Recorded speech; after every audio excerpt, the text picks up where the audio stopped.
क्या आपको भी चीज़ें याद करने में थोड़ा प्रॉब्लम होती है या फिर कोई भी टॉपिक इजीली आप याद नहीं कर पाते?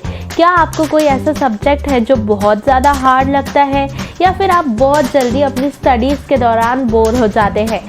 अगर हाँ, तो आज मैं लेकर आई हूँ ऐसी स्टडी टेक्निक्स जिन्हें फॉलो कर सकते हैं आप। उनको फॉलो करके अपनी स्टडीज़ को बहुत इजी, बहुत इफ़ेक्टिव बना सकते हैं और अच्छे से पढ़ाई कर सकते हैं। हमारी जो फर्स्ट स्टडी टेक्निक है वो है द विजुअलाइजेशन टेक्निक। अब विजुअलाइजेशन क्या है? कुछ नहीं है, सिंपली एसोसिएशन है। अब हमें इसमें करना क्या है?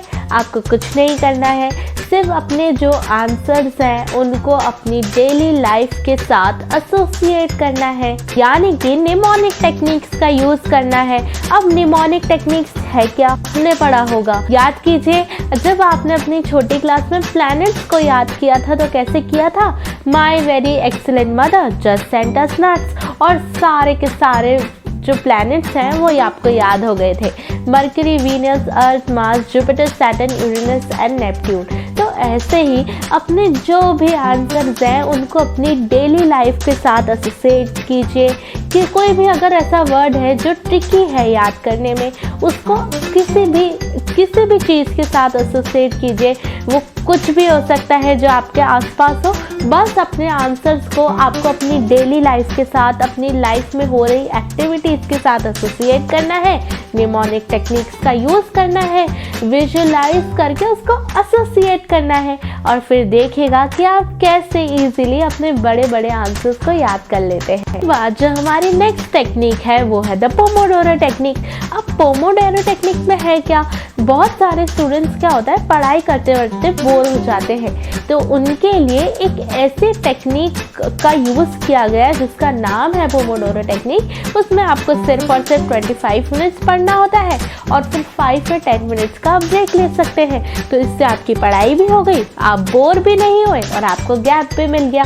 अगर आप देखना चाहते हैं कि पोमोडोरो टेक्निक एक्चुअली में काम कैसे करती है तो उसका एक डिटेल्ड वीडियो मेरे चैनल पे है जिसका लिंक आपको मिल जाएगा, so please go and check it out. इसके बाद जो हमारा नेक्स्ट बहुत अच्छी, बहुत यूज़फुल स्टडी टेक्निक है वो है प्रिटेंड टू टीच या फिर टीच समवन। जब हम किसी दूसरे को कोई ऐसी चीज़ एक्सप्लेन करते हैं जिसको नहीं आती तो हमारे इनडायरेक्टली सारे डाउट्स, सारी चीज़ें क्लियर हो जाती है, क्योंकि जब हम पढ़ाते हैं तो हम हमेशा ये चाहते हैं कि हम अपना बेस्ट तरीके से उसको एक्सप्लेन करें। तो जब आप दूसरे को पढ़ाते हैं तो ऑटोमेटिकली वो जो चीज़ आप पढ़ा रहे हैं वो आपके अंदर बहुत ज़्यादा अच्छे तरीके से क्लियर हो जाती है।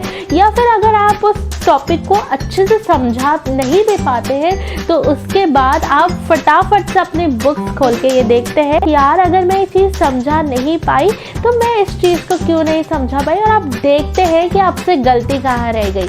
तो हमेशा या तो आप प्रिटेंड कीजिए कि आप किसी को पढ़ा रहे हैं, यूँ सोच लीजिए कि आपके सामने एक पूरी क्लास बैठी है, या फिर अगर आप प्रिटेंड नहीं करना चाहते तो किसी को भी पकड़िए जो वो पढ़ना चाहता है वो डेफिनेटली, और उसको नहीं पता और उसको पढ़ाइए, और फिर देखिए कि कैसे इजीली आप अपने आंसर्स को याद कर लेते हैं। इसके बाद जो next and the most useful study technique जो आपको ध्यान रखनी चाहिए वो है मेकिंग फ्लैश कार्ड्स। बहुत सारी चीज़ें ऐसी होती हैं जो हमें याद नहीं होती, हिस्ट्री की डेट्स होती है, कोई डायग्राम में कोई कहीं ना कहीं ऐसी लेबलिंग होती है जो हमें याद नहीं होती, कोई फ्लो चार्ट ऐसा होता है जो हमें याद नहीं होता है। ऐसी सारी चीज़ें जो आपको याद नहीं होती है उनको बहुत अच्छे अच्छे कलरफुल फ्लैश कार्ड्स आते हैं, वो ले आइए, और जहाँ पे आप पढ़ते हैं अपनी स्टडी टेबल के सामने वाली वॉल पे, नॉट ओनली अपनी स्टडी टेबल, डोर्स पे, वॉल्स पे, कहीं पे भी जहाँ पे आप कंटिन्यू आते जाते रहते हैं वहाँ पे उन फ्लैश कार्ड्स को स्टिक कीजिए। जब जा रहे हो तो एक बार पढ़िए, जब वापस आ रहे हो तो एक बार पढ़िए, और फिर देखिए कि वो कैसे आपके माइंड में ईजिली आपको याद हो जाती है। तो आई होप कि ये जो सारे पॉइंट्स हैं ये आपकी स्टडीज़ को हेल्पफुल बनाने में, ईजी बनाने में बहुत मदद करेंगे। अगर वीडियो अच्छी लगी हो then please hit the like button, do share, please comment, please subscribe, and I will meet you very soon. Till then, bye and do take care.